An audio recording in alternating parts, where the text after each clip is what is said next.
Prologue. Walking away. It happened while staring at a fire. The flames clashed together before him, blazoned reds and yellows, twisting and twirling up into the night. Each flame danced with the others as they devoured the lumber feast. And Brute just stared. The fire destroyed. It consumed. It made sense, because it was natural.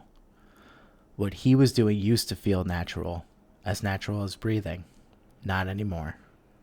Something had changed inside him, so he stood up and walked away from the war camp bonfire, never to return. He didn't leave, not right away, no. First he visited the king. It was the right thing to do, and Brute knew it. He always tried to do the right thing, but the line between right and wrong had become increasingly blurred the more he fought. Eventually, he could no longer tell right from wrong.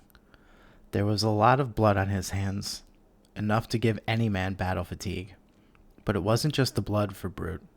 It was the amount of blood, and how it had gotten them almost nowhere. Why sacrifice all those people and cause all that bloodshed if not for a noble cause?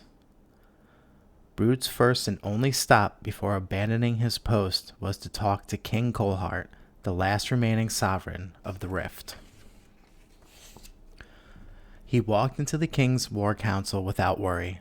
Shortly after, he walked out with the king's permission to discharge and a fat sack of gold coins for all the years of service. Coldheart understood. He had lost a great deal in the war, and that humbles a king. Most kings who had territory in the Rift either seceded to Underrealm or lost their thrones altogether. King Coldheart of Ravinia was the final holdout. All the other kings of humanity gave Coldheart their unyielding support to hold the front. Even if they had disputes among themselves, they never let it get in the way of keeping Ravinia afloat. It felt like Underrealm settlements on the Rift were growing larger by the day. Some were even merging into already existing human towns. King Coldheart knew it was only a matter of time before his forces were overrun, but still he fought on. All this time he had Brute. Before that, he had Brute's squad, a vicious and effective tool against any foe. With his strongest warrior giving up the fight, the king waved goodbye to any chance of victory he might have had. And yet, he didn't stop him. He didn't even resent Brute for it. That man had given him the best years of his life. By the end of his career as a warrior, Brute had racked up enough kills to make his benefit-to-cost ratio astronomical. He had done his time and served his king with full honors, hence the sack of gold. Brute walked out of the Ravinian camp not in shame or fear, not even in hope or relief. He felt nothing. It was a symptomatic neutrality that clouded how he saw the world. He had crushed enough skulls and severed enough spines with his legendary broadsword, Soul Ripper, to see the ugly truth of it all. And now he had done the math and wanted out before the fight cost him his sanity. Soul Ripper was a broadsword that no mortal man could wield, except Brutus Torniture, the recipient of so much arcane magic that his body held on to certain attributes permanently, like his hulking mass and size, enabling him to swing a sword that looked more like a stone pillar. After using something like that in countless battles, Brute's arms and legs started resembling pillars themselves. Even if people were upset with his leaving, they would never say it to his face. The man looked like he could punch a boulder clean through. In all his years of service to the king, he had come to know how righteous and compassionate Coldheart was, both as a man and a ruler.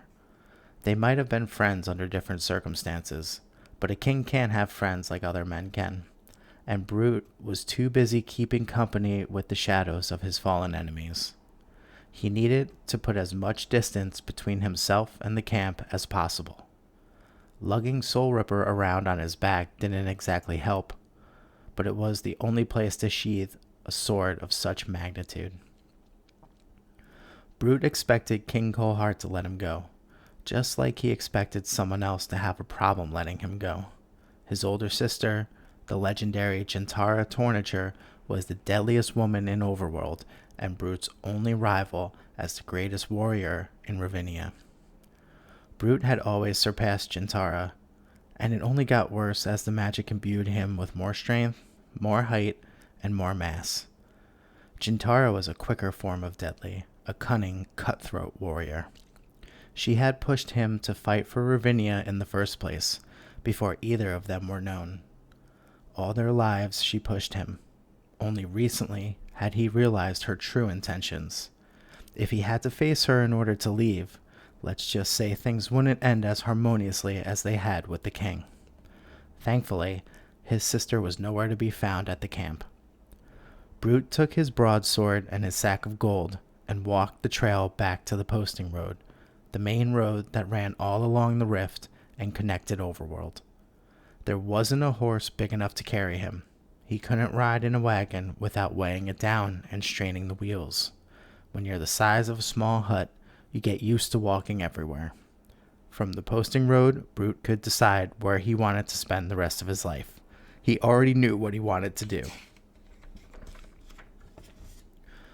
His best friend Carmody had given him the idea. In fact, the Arcanist would never shut up about it. He had come up with just the right plan to run a profit through a brick-and-mortar business that would last them the rest of their lives. It was a dream he used to talk about after the war. But the war was never truly over. Not even when the treaties were drawn. Not for an Arcanist and a warrior. Still, Carmody had the right idea. He was one of the humblest Arcanists Brute had ever met. The plan was simple. Find magical hops and open a brewery. That was it.